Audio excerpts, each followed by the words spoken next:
eu nem sempre fale de forma direta. Eu imagino que vocês percebem que um dos assuntos que permeiam todo o nosso estudo em Eclesiastes é justamente o subtítulo dessa série. Ou seja, à medida que estudamos esse livro, nós aprendemos sobre o significado da vida. E como hoje é a nossa 14ª mensagem em Eclesiastes, nós vamos começar no capítulo 9, eu imagino que vocês estejam preparados para uma avaliação surpresa. Não se preocupem, porque ela não é longa, ela tem somente uma pergunta, que é essa daqui. O que é a vida?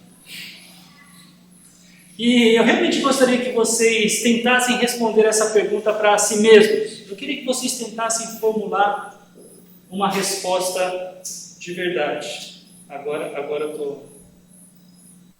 Agora tá saindo, né? Desculpa. Mas vocês escutaram até aqui, não foi? Eu queria dar 2 minutos para vocês. Pensem nessa pergunta e tentem formular uma resposta de verdade. Vamos lá.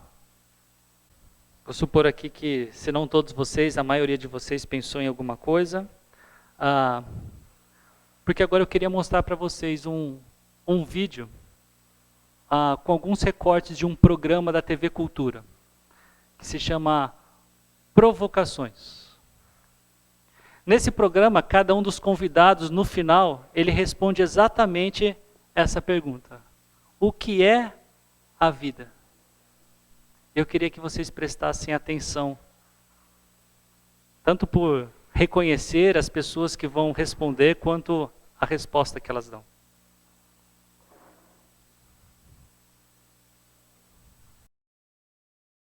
José Eugênio, o que é a vida?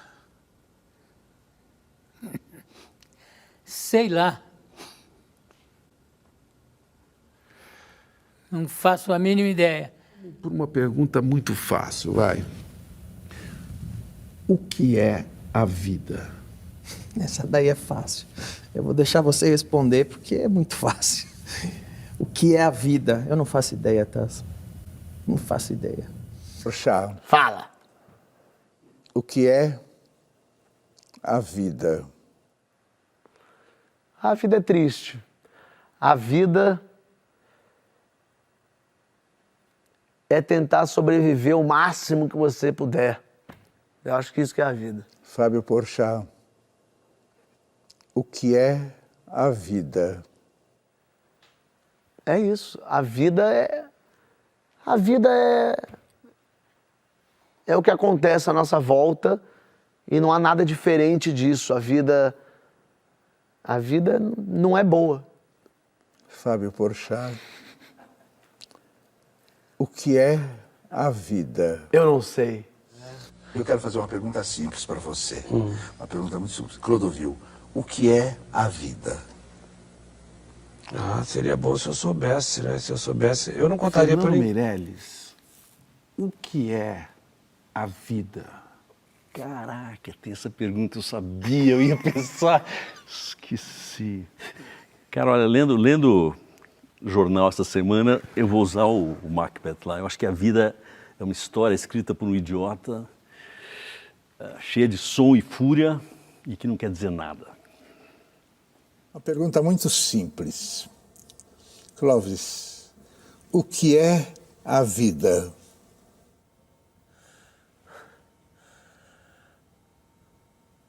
A vida é uma condição de energia que busca mais energia. Potência em busca de potência. Clóvis, o que é a vida? Intervalo de tempo em que uma energia dura com alguma consciência que acredita ser alguma coisa. Clóvis, o que é a vida?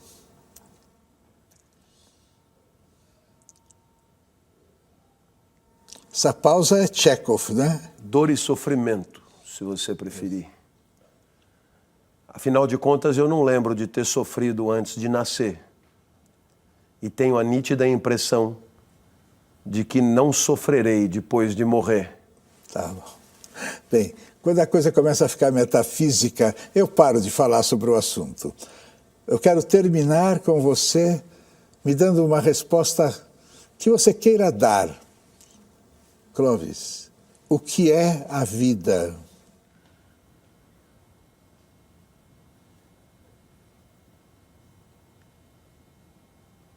Tudo bem, daqui um abraço. O que é a vida? A vida é um mistério que eu não conheço a origem, não sei qual é o término, mas sei que eu faço parte dela, fui com ela brindado, não é algo que permanecerá em mim para sempre, mas enquanto eu estiver, eu não quero desperdiçar, descartar, não quero jogar fora, não quero deixar escorrer no vão dos dedos. Gustavo Gomes Silva dos Santos, o que é a vida? Eu encaro a vida como uma jornada que você tem que decidir. É cheia de escolhas, você sempre vai ter uma escolha. Você pode escolher ser bom, você pode escolher ser ruim. Você pode escolher ser alguém que as pessoas gostam de estar perto, ou você pode escolher alguém que as pessoas querem distância. Você pode escolher alguém que é amigo de todo mundo e você pode escolher ser aquela pessoa isolada. Então, a vida é como uma jornada cheia de escolhas. Você que escolhe. Você tem o poder de escolher o que você quer fazer. Helena Trajano, o que é a vida? A vida é um dom que a gente recebe. Eu acho que é maravilhoso. Se eu ver seu processo até hoje, nenhuma ciência explicou porque você tem dedinho, unha, tudo. Tem que ser alguma coisa muito bonita, gente. Eu tenho 6 netos, numa idade quando você vai ter neto, você valoriza muito, porque é muito mais lindo ainda você ver o processo de geração, de nascimento. Eu acho que a vida é um dom de Deus, eu acredito no absoluto e sou muito grata. Eu tenho muita gratidão até a vida que eu tenho e não reclamo. A vida é um dom que tem. É muito bonita a vida. Você está aqui, eu estou aqui com você hoje. É muito lindo tudo que a gente vive. O que vocês acharam? O que é a vida? As 4 primeiras pessoas desse vídeo, elas já trabalharam ou trabalham, né, porque 2 delas são falecidas, com programas de entrevistas. Jô Soares, que é um dos falecidos, ele respondeu, eu não faço a mínima ideia. Danilo Gentili, ele respondeu, eu não faço ideia. Porchat, esse comediante que não tem medo de debochar o cristianismo, ele tentou criar alguma coisa dizendo que a vida é triste, o que eu até acho interessante, à luz de Eclesiastes, mas depois ele também disse, eu não sei. Clodovil, que é um dos outros falecidos, ele disse, seria bom se eu soubesse. O cineasta premiado Fernando Meirelles, na verdade, ele citou Shakespeare. E ele quis dizer essa frase, a vida é uma história contada por um idiota, cheia de som e de fúria, sem sentido algum.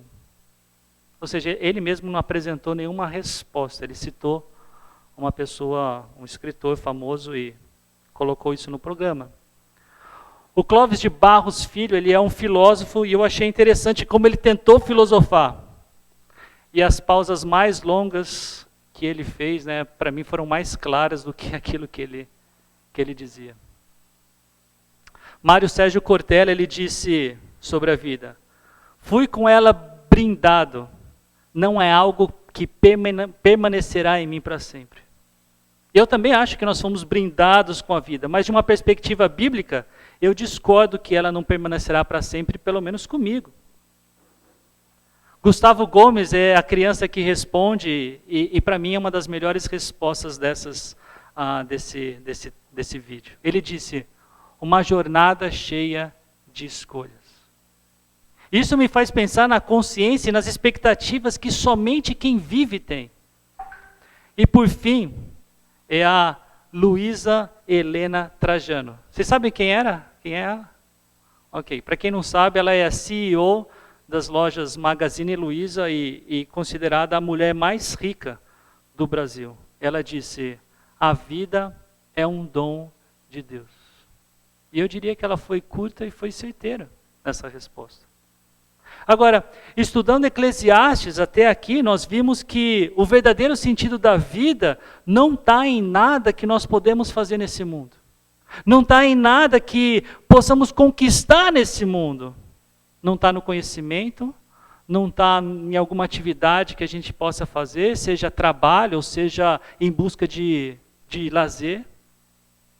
O sentido da vida, ele é percebido à medida que entendemos que ela é um presente do Criador. E esse Criador nos ensina e nos capacita a vivê-la da melhor maneira possível. E o trecho que nós temos para observar hoje é Eclesiastes 9, dos versículos 1 a 10, considerado por alguns teólogos como um dos mais pessimistas de Eclesiastes. E ali Salomão nos dá algumas características do que é a vida, do que faz parte da vida. Ele diz que na vida o pecado e a morte são realidades. Na vida existe consciência e esperança. Na vida nós temos expectativas e alegrias. Então eu queria orar com vocês e ter a certeza de que conhecemos melhor a resposta sobre o que é a vida. Afinal de contas, se nós não soubermos minimamente o que ela é, como poderemos desfrutar corretamente dela? Senhor, muito obrigado por estarmos juntos, obrigado pela Tua palavra. Nós te pedimos, Pai, para que nos ajude a entender melhor o que é a vida. E que nós saiamos daqui, Pai, com um melhor conhecimento a respeito dela, para que nós mesmos vivamos melhor a vida que o Senhor nos presenteou. Eu te peço em nome de Jesus. Amém. Nós não podemos perder de vista que Salomão, o autor de Eclesiastes, ele direciona os nossos olhos para uma perspectiva de vida que ele chama de debaixo do sol. E dessa perspectiva, Deus não faz parte do sistema. Ou ele é ignorado, ou se pensa que ele não existe. E é por isso que no final do capítulo 8, ele escreveu: por isso recomendo que se desfrute a vida, porque debaixo do sol não há nada melhor para o homem do que comer, beber e alegrar-se. Ou seja, no mundo em que não se considera Deus, o melhor que existe para se fazer ou encontrar alegria é buscar essas atividades que o nosso corpo naturalmente responde como satisfatório. Quem aqui não gosta de um bom churrasco? Um pãozinho com alho, com maionese de alho. A gente chama de pão de alho, mas o pão mesmo não é de alho, né? É pão com alho, o cremezinho de alho. Quem aqui não se delicia com um gostoso pastel? A Carmen vai falar, não, eu prefiro tapioca. Tapioca também é muito bom. A Karen, por exemplo, diz, eu prefiro pizza. Pizza também é muito bom. A minha comida preferida geralmente tem camarão. Mas você também não precisa ser criança para dizer que você gosta muito de batata frita. E aquela coquinha bem gelada? Uma vez eu achei um videozinho falando de como aquele barulhinho era terapêutico. Eu suponho que muitos de vocês também gostam de uma água de coco bem geladinha, depois de uma corrida, depois de uma pedalada. Talvez vocês gostem de café. Eu prefiro leite com Toddy. Eu não acredito que a ideia de Salomão, ou a ideia que era exclusivamente o que ele tinha ideia, fosse com comida ou com bebida. Eu acredito que a ideia que ele tinha em mente é tudo aquilo que nos dá algum senso de alegria, e é legítimo, e é lícito. Por exemplo, alguns de vocês gostam muito de correr, outros gostam de pedalar, outros gostam de jogar futebol, eu gosto de jogar basquete, alguns gostam de pescar, tem aqueles que gostam de maratonar filmes, de jogar videogame. Tudo isso ele é legítimo, é lícito, e traz um sentimento de satisfação para os que praticam esse tipo de coisa e gostam disso. Nas palavras do pastor Emílio Garofalo Neto, Deus nos deu coisas muito boas nesse mundo. Ele fez um mundo cheio de possibilidades de diversão. E o fato é que nenhuma alegria construída com elementos desse mundo é capaz de nos dar uma satisfação duradoura. Não é só uma questão de longo prazo, mas é que dure para sempre. Ou um significado de vida que seja imutável. E isso vale tanto para aqueles que creem em Cristo, como para aqueles que não creem em Cristo. Olha como Salomão escreveu o versículo 1 do capítulo 9. Refleti nisso tudo e cheguei à conclusão de que os justos e os sábios e aquilo que eles fazem estão nas mãos de Deus. O que os espera, se amor ou ódio, ninguém sabe. Ainda que um crente em Jesus Cristo possa conhecer a sabedoria revelada de Deus e buscar agir de acordo com a vontade de Deus, ou seja, com justiça, a verdade é que mesmo ele tem o seu futuro coordenado por Deus. E isso não significa qualquer garantia de tranquilidade e prosperidade. A forma como Deus conduz a história e nos usa para o seu propósito, ela é sempre com muito amor, muita graça, muita justiça. E aleluia por isso. Mas isso não é sinônimo de uma vida tranquila, cheia de dinheiro, de filhos bem educados. Eu estou convencido que Eclesiastes é um dos melhores antídotos para as pessoas que buscam a Deus, mas foram enfeitiçadas pela falsa teologia da prosperidade, cujo cerne é exatamente o contrário do propósito de Eclesiastes 9. Quanto mais você dá para Deus, mais você recebe de volta. Salomão nos ensina, boas atitudes não garantem bons resultados. E essa frase do versículo, estão nas mãos de Deus, aqui não significa estar debaixo do cuidado de Deus, mas sim debaixo do poder de Deus, debaixo da soberania de Deus, que no final das contas, não nos usa para que nós tenhamos felicidade. O alvo do exercício de Deus não é a nossa alegria, mas é para que o reino dele e o Rei Jesus sejam mais conhecidos. Por isso, eu penso que é fundamental entendermos que, enquanto vivos, nós servimos a Deus conforme Ele quer, e as circunstâncias boas e ruins que nos cercam não servem como critérios para decidir amor ou ira de Deus. Todos partilham de um destino comum.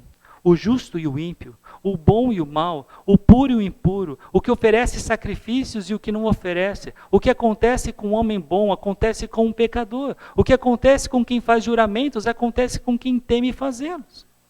Da perspectiva debaixo do sol, todos estamos sujeitos às decisões de Deus, e uma delas é que todos nós, pecadores, um dia encararemos a morte. Ele já havia nos ensinado isso em Eclesiastes 2,14. O homem sábio tem olhos que enxergam, mas o tolo anda nas trevas.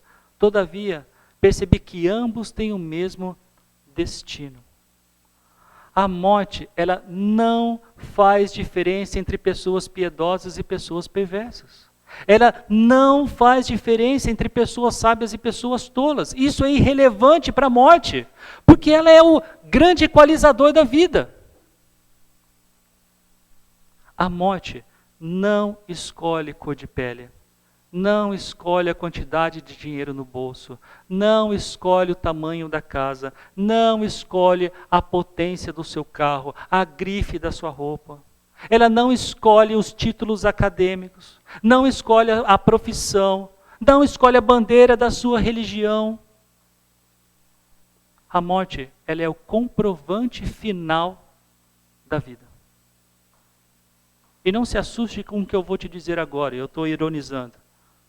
Mas se você é vivo, um dia você vai morrer.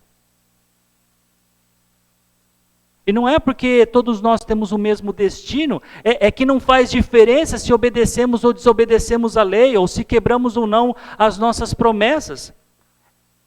Pensar assim é uma mentalidade debaixo do sol. Porque acima do sol, nós sabemos que o destino de todos aqui na terra é o mesmo, mas o destino eterno não é o mesmo para todos. Salomão, ele continua. Este é o mal que há em tudo o que acontece debaixo do sol. O destino de todos é o mesmo. O coração dos homens, além do mais, está cheio de maldade, de loucura durante toda a vida. E por fim, eles se juntarão aos mortos, os mortos. O grande problema da humanidade não tem a ver com recursos energéticos. também não tem a ver com o sistema econômico adotado por um país ou por outro país. O grande problema da humanidade é que todos nós pecamos e por isso nós morremos.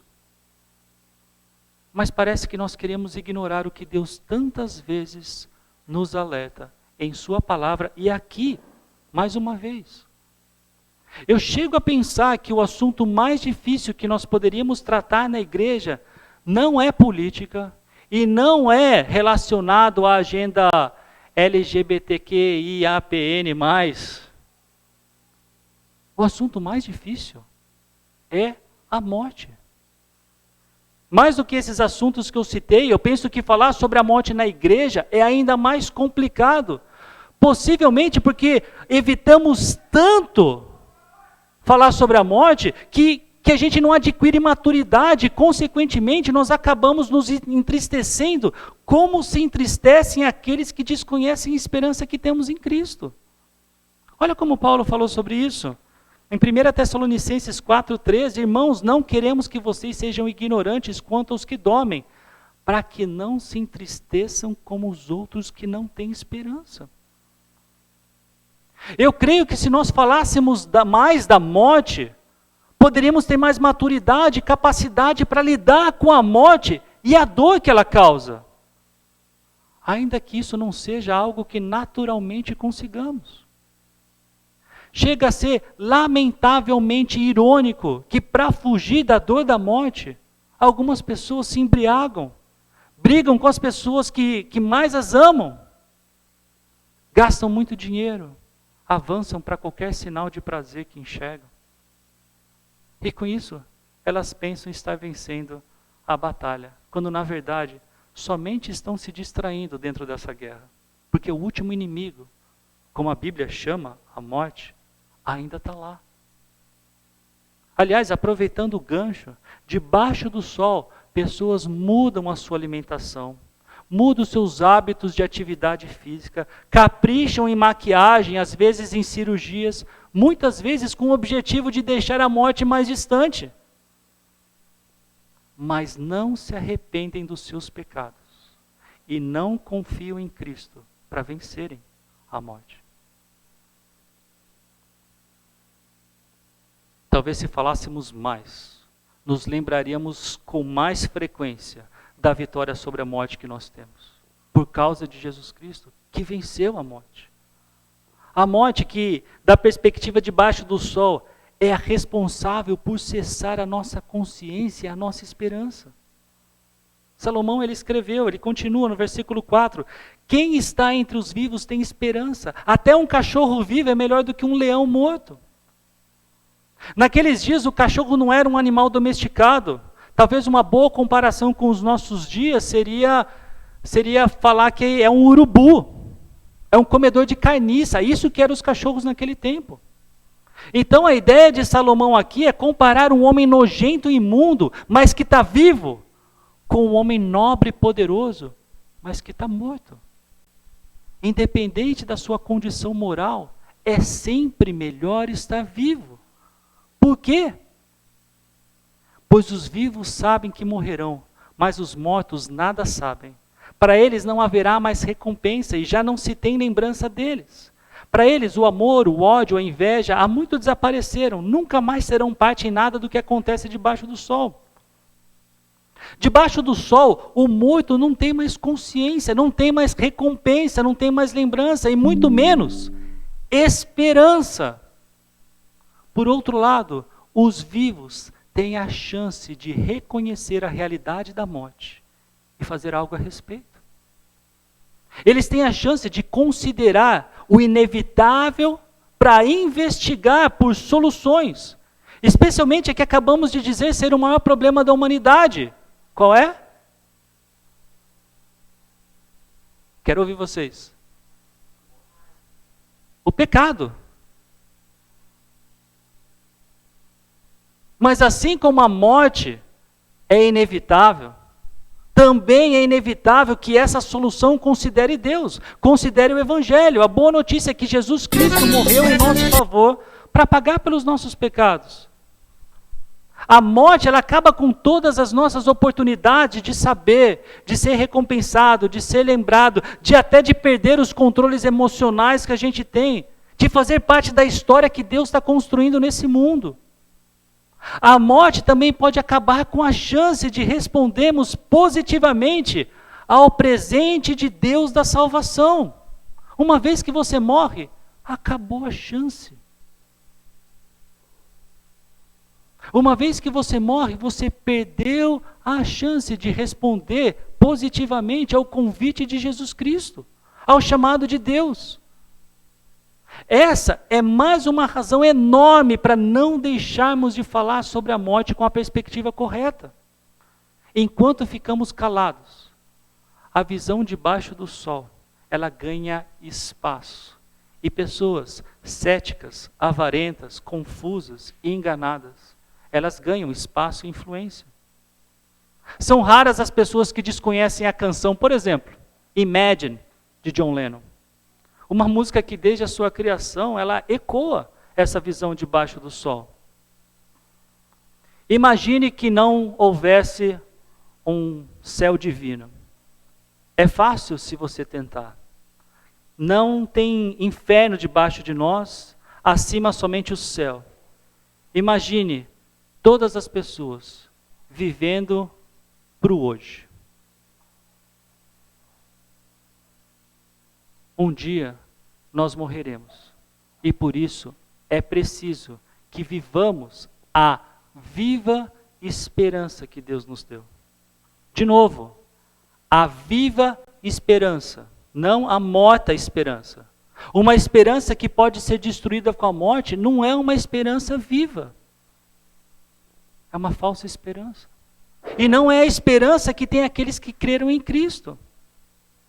Portanto, vá, coma com prazer a sua comida e beba o seu vinho de coração alegre, pois Deus já aprovou as suas obras. Esteja sempre vestido com roupas de festa e unja sempre a sua cabeça com óleo. Como eu tenho dito para vocês, Salomão ele escreve de uma perspectiva debaixo do sol. Ele explica o significado da vida explorando a perspectiva de um mundo que negligencia, se esquece e ignora Deus. E dessa perspectiva, o único recurso que temos para encontrar alegria na vida é aproveitando de qualquer prazer que a vida oferece. Porque depois disso, o destino de todos é a sepultura, é a morte. É comendo e bebendo com prazer. É aproveitando cada ocasião como se fosse uma ocasião especial. E é isso que quer dizer essa frase, esteja sempre vestido com roupas de festa e unja sempre a sua cabeça com óleo. Muito mais do que procurar por alegria em coisas especiais ou pessoas especiais, é fazer do nosso dia a dia especial. Agora, apesar da dificuldade que eu vejo entre teólogos de entender essa frase que está ali mais próxima do final, pois Deus já aprovou as suas obras, no final do versículo 7. E que ela aparenta dizer que da aprovação de Deus, a capacidade que temos de desfrutar dessas atividades, eu olho para essa frase um pouquinho além. Eu sei que isso pode ser perigoso e eu não quero correr o risco aqui de falar algo que não é o que Deus está falando, que está ensinando, mas eu confesso a vocês que eu sou tentado a olhar para essa frase como uma afirmação de Deus, para que mesmo aqueles que já compreendem a vida ser muito mais do que debaixo do sol, desfrutem da criação para a honra e glória de Deus. Não apenas para uma rápida satisfação pessoal. Acredito, por causa da influência dele, que vários de vocês conhecem um pastor chamado John Piper. Tem vários livros em português, especialmente pela editora Fiel. Ele é um pastor batista americano, e ele ficou muito conhecido também por causa dessa frase. Deus é mais glorificado em nós quando estamos mais satisfeitos nele. Em outras palavras, comer com prazer, beber com diligência e alegria, buscar contentamento no cotidiano, são todas ações que nos dão satisfação, uma satisfação horizontal. mas podem extrapolar a altura vertical do sol quando feitas sobre a perspectiva correta. Que Deus é quem nos agracia com essas oportunidades enquanto vivemos para podermos exaltá-lo, admirá-lo, respeitá-lo, obedecê-lo. Em última análise, nos lembrando do capítulo 3 de Eclesiastes, Deus é quem nos presenteia com essas oportunidades de satisfação para temê-lo. Os versículos 13 e 14. Cada um deve comer e beber e desfrutar os frutos de seu trabalho, pois são presentes de Deus. E sei que tudo que Deus faz é definitivo, não se pode acrescentar ou tirar nada. O propósito de Deus é que as pessoas o temam. Deus, ele deve ser tanto a motivação, quanto o alvo, quanto o objetivo para a nossa curtição. E nós devemos fazer isso de acordo com os preceitos dele. Salomão, ele continua. Desfrute a vida com a mulher a quem você ama. Todos os dias dessa vida sem sentido que Deus dá a você debaixo do sol. Todos os seus dias sem sentido, pois essa é a sua recompensa na vida pelo seu árduo trabalho debaixo do sol. Satisfação plena nós somente teremos quando estivermos diante do Senhor de uma forma diferente como a que temos hoje. E enquanto esse dia não chega, Salomão, ele nos encoraja a termos uma expectativa divina. Que apesar desse mundo não fazer sentido, porque debaixo do sol todos morrem e nada nos satisfaz plenamente, nós podemos curtir as nossas vidas com as pessoas que escolhemos para amar e conviver até que a morte nos separe. E ao contrário do que prega o mundo debaixo do sol, o casamento, ele é uma bênção de Deus. Aqueles que vivem o seu casamento conforme nos ensina a palavra de Deus, homens amando suas mulheres conforme Cristo ama a igreja, as mulheres se submetendo a seus maridos conforme a igreja se submete à liderança de Cristo, desfrutam de dias debaixo do sol como se fosse acima do sol. E isso é graça de Deus, ninguém merece.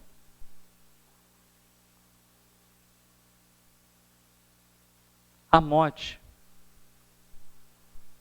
meus queridos, não é uma causadora de problemas. A morte, ela era uma consequência e reveladora dos nossos problemas. Ela existe desde o começo da humanidade e vai nos assombrar até que Deus conclua o seu plano de transformar esse mundo.